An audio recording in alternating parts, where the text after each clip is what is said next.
प्रकार हम देखते हैं कि जहां ये सृष्टि की चर्चा आरंभ होती है, कामस्तदग्रे संवर्तताधि, एक तरफ कहते कुछ नहीं था, लेकिन फिर उसमें कामना उत्पन्न हुई, तो फिर आगे उसकी पूरी सृष्टि प्रक्रिया बताई है।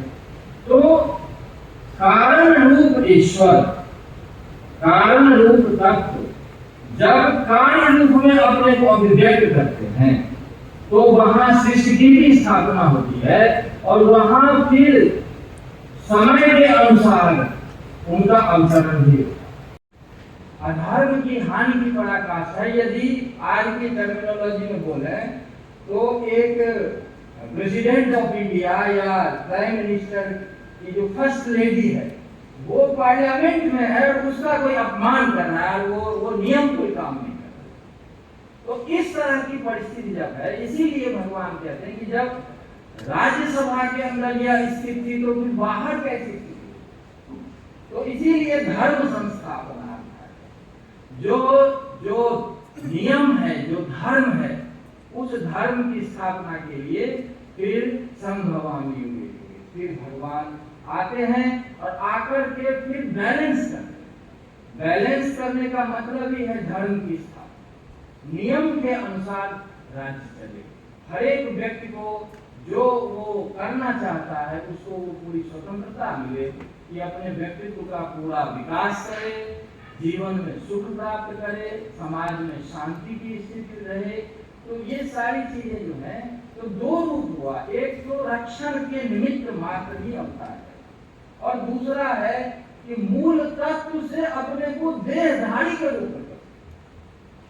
ये दोनों स्थिति है जो अवतार और अवतरण को लेके जो वेद में ये आई है बात, उसको मैं सोचा कि रख दूं इसको। और भी जो आपने कही है जो वामन के लिए उसमें 5 सूक्त बताए गए। मैं उसकी चर्चा नहीं करना चाहता क्योंकि आपने बहुत सारी बातें कही है और 5 सूक्त में विष्णु भगवान के जितने उनके रूप हैं उन सब रूपों को वामन के रूप में अवतार की स्थिति तो प्रजापति के साथ भी है, अवतार की स्थिति तो इंद्र के साथ भी है, जैसे आपने कहा इंद्रो माया भी रूप लिए थे। लेकिन अवतार का जो वास्तविक स्वरूप आगे विकसित हुआ वो केवल विष्णु से, जिसको हम बाद में दशावतार कहते हैं। हाँ, महाभारत में जैसे आपने बुद्ध की चर्चा की तो महाभारत में बुद्ध को अवतार के रूप में नहीं माना, बुद्ध का नाम आया है लेकिन बुद्ध को अवतार के रूप में नहीं माना गया है। वहां कल्कि के साथ हंस की चर्चा, लेकिन बाद में पुराण में बुद्ध को अवतार के रूप में लिया गया है। भागवत पुराण में भी ऐसी चर्चा आती है। तो इस तरह से बाकी 24 अवतारों की भी चर्चा आती है और असंख्य अवतार की चर्चा, क्योंकि जब से सृष्टि है तब से वही मूल तत्व जो चेतन तत्व है वही अवतरित होते रहे हैं और उसी के कारण जो आज तक की हमारी जो मानव की परंपरा है वो है। क्योंकि जैसे ही अति होता है तो फिर अवतार लेकर के वो उसको फिर से बैलेंस करते हैं, फिर आगे बात करती है। वस्तुतः जो देवासुर संग्राम है वो भी एक विषय है कि देवासुर संग्राम पहले भी हो रहा था, दशरथ भी युद्ध लड़े, उससे पहले भी लोग युद्ध लड़े, त्रेता में भी युद्ध लड़े। तरह के लोग ऐसे हैं जो अपनी इंद्रियों को जैसा चाहते हैं वैसा उपयोग कर रहे हैं और समाज को भी प्रयोग करने के लिए सिखा रहे हैं। आप देख रहे हैं कि जो ऐसी परिस्थिति बन गई है और जो पाश्चात्य जो चिंतन का प्रभाव है, पाश्चात्य को तो हम चार्वाकी कहेंगे और चार्वाक भी एक नियम के तहत है। थोड़ा और भी आगे बढ़े कि पूर्ण रूप से इस शरीर का कितना अधिक से अधिक उपयोग हो, क्योंकि उनकी दृष्टि में एक जन्म है, एक ही शरीर है, दोबारा कभी जन्म नहीं होगा। इसीलिए इसी शरीर का वो पूर्ण रूप से उपयोग करके तृप्ति करना चाहते हैं और दुनिया को भी वही सिखाना चाहते हैं। इसीलिए वो तरह तरह की विधियां अपनाते हैं। हम तो पुनर्जन्म में विश्वास करते हैं, हमारे पास तो जो चीज बच गई वो अगले जन्म में कर लेंगे। पिछले जन्म से हम बहुत चीजें करते आते हैं, संस्कार बनाते आ रहे हैं। तो इसलिए ऐसे जो ऐसा जो चिंतन है, उस चिंतन के आधार पे जो सभी प्रकार के उनके सिद्धांत बनते हैं वो वही बनते हैं जिसमें आसुरी वृत्ति प्रबल। और आज हम देख रहे हैं, मैं सभी विद्वानों से निवेदन करना चाहता हूं कि आज पूर्व पक्ष न्याय का वेदांत नहीं है। आज पूर्व पक्ष एक संप्रदाय का दूसरा संप्रदाय नहीं है। आज पूर्व पक्ष वो पाश्चात्य चिंतन है जो आसुरी वृत्ति को पूरे विश्व में फैला रहा है।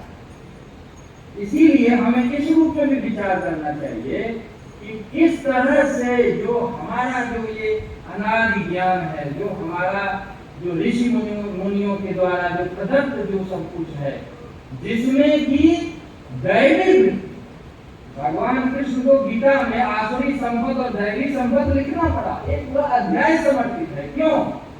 क्योंकि ये दो द्वंद्व है, इनको हमें ठीक से समझना है और जो आसुरी वृत्ति है उसको कैसे दैवी वृत्ति से उसको नीचे लाना है और दैवी वृत्ति को आगे बढ़ाना है।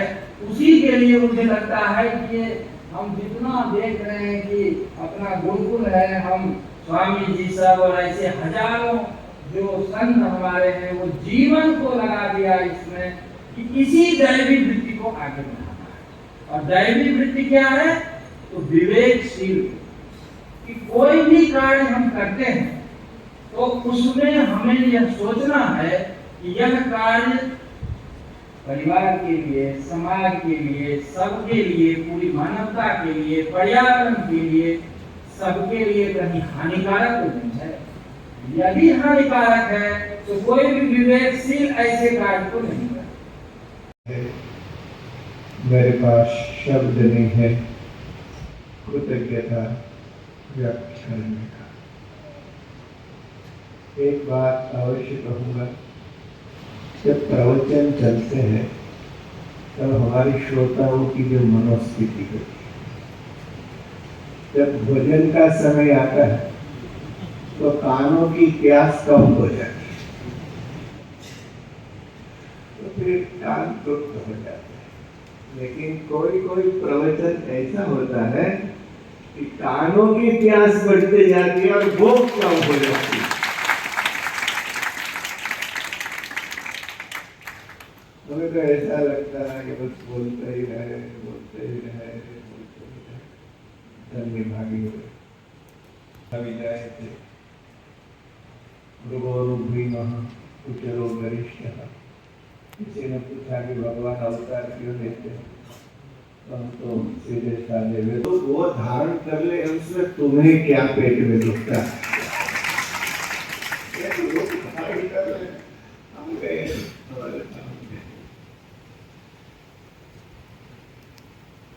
बड़ा आनंद है हमारे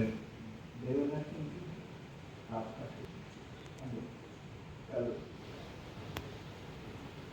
कल भी हमारा जो भी कार्यक्रम होगा उसमें भाग लेते रहेंगे। फिर से सभी को मैं प्रणाम करता हूँ।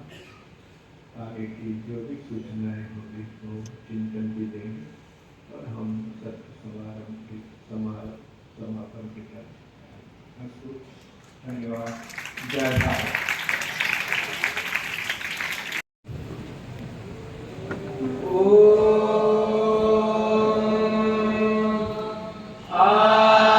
ब्रह्मण्या